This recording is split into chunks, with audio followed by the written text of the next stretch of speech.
हाय, आप सभी का आकाश कंप्यूटर लैब पर हार्दिक स्वागत है। पिछले सेशन में हमने मेमोरी की जानकारी ली थी, लेकिन मेमोरी से जुड़े हुए दो इम्पोर्टेंट कॉन्सेप्ट वर्चुअल मेमोरी और कैश मेमोरी इसको जानना बड़ा ज़रूरी है। कई बार इससे रिलेटेड क्वेश्चंस पूछे जाते हैं, ना केवल एग्जाम्स में बल्कि आप किसी इंटरव्यू को अटेंड करने जाएं तो भी। तो आइए इस सेशन में जानकारी लेते हैं वर्चुअल मेमोरी और कैश मेमोरी के बारे में। वर्चुअल मेमोरी क्या है? Basically virtual memory operating system यानी कि विंडोज़ प्लेटफॉर्म खुद ही basically virtual memory operating system का ही एक पार्ट है। वो ही इस वर्चुअल मेमोरी को क्रिएट करेगा, लेकिन आपकी हार्ड डिस्क पे। Virtual memory basically main memory की कैपेसिटी को इंक्रीज़ करता है, यानी कि रैम की कैपेसिटी को इंक्रीज़ करेगा। मान लीजिए आप कोई काम कर रहे थे और रैम में जगह नहीं है, तो अब उसे अपना डेटा कहीं ना कहीं रखना है, तो इसके लिए वो वर्चुअल मेमोरी को प्रयोग करेगा। क्योंकि रैम की कैपेसिटी कम रहती है और इस कारण से बार बार बड़ी बड़ी प्रोसेस को चलाने के लिए बड़ा सारा डेटा स्टोर करना पड़ता है। जो डेटा रैम के पास अवेलेबल रहता है वो उसको प्रयोग कर सकता है, लेकिन बाकी प्रोसेसिंग के लिए जो डेटा उसको चाहिए वो कुछ समय के लिए वर्चुअल मेमोरी में रख सकता है। तो बार बार ये डेटा आदान प्रदान होता है मेन मेमोरी और वर्चुअल मेमोरी में, जिससे कि आपके पास एक अच्छी स्पीड भी अवेलेबल हो जाती है और कहीं ना कहीं रैम अपना प्रॉपर यूटिलाइज भी कर लेता है और सीपीयू कहीं ना कहीं इन सब के कम्बिनेशन को सेट करके आपकी वर्चुअल मेमोरी को इंक्रीज़ भी कर देता है, जिससे आपके कंप्यूटर की कार्य करने की स्पीड भी बढ़ जाती है।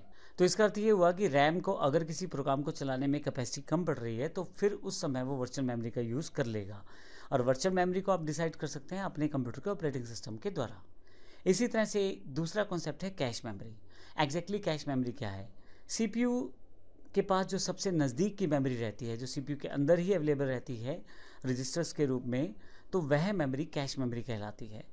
इसे सीपीयू मेमोरी भी कहते हैं। सीपीयू को जब डेटा सर्च करना है तो सबसे पहले वो इस डेटा को कैश मेमोरी में ही सर्च करेगा, और अगर किसी कारण से उसको कैश मेमोरी में डेटा नहीं मिलता है तो वह फिर रैम में सर्च करेगा, और अगर उसे रैम में भी वो डेटा नहीं मिलता है तो फिर वर्चुअल मेमोरी में उसे सर्च किया जाएगा या हार्ड डिस्क में उसे ढूंढा जाएगा।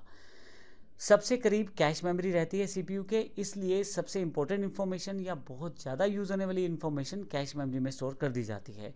हालांकि इस मेमोरी का साइज़ बड़ा कम रहता है, लेकिन फिर भी बार बार रैम को रिक्वेस्ट करने के बजाय सबसे पहले सीपीयू जो है वो सीपीयू मेमोरी यानी कि कैश मेमोरी को एक्सेस करना पसंद करता है। फाइनली अगर उसको डेटा वहाँ नहीं मिलता तो फिर वो रैम को, और अगर किसी कारण से वहाँ नहीं मिलता तो वर्चुअल मेमोरी या हार्ड डिस्क को डिटेक्ट किया जा सकता है। सबसे बड़ा बेनिफिट ये हो जाता है इसका, क्योंकि सीपीयू के बिल्कुल पास में मेमोरी रहती है तो डेटा को बड़ी जल्दी एक्सेस किया जा सकता है। कोई इंपॉर्टेंट प्रोग्राम्स या इंस्ट्रक्शंस हैं उन्हें बार बार यूज़ किया जा सकता है, और सीपीयू खुद ही उस इंस्ट्रक्शंस को जो बार बार प्रयोग कर रहा है या उस कमांड को जो बार बार प्रयोग की जा रही है उसको कैश मेमोरी में सेव कर लेता है, और जब भी उसको उसकी एक्सेसिबिलिटी चाहिए होती है तो कैश मेमोरी से प्रयोग कर लेता है। तो इस तरह से हमारे ये दो इंपॉर्टेंट कॉन्सेप्ट है वर्चुअल मेमोरी और कैश मेमोरी, जिनका प्रयोग बहुत ज़्यादा किया जाता है। धन्यवाद।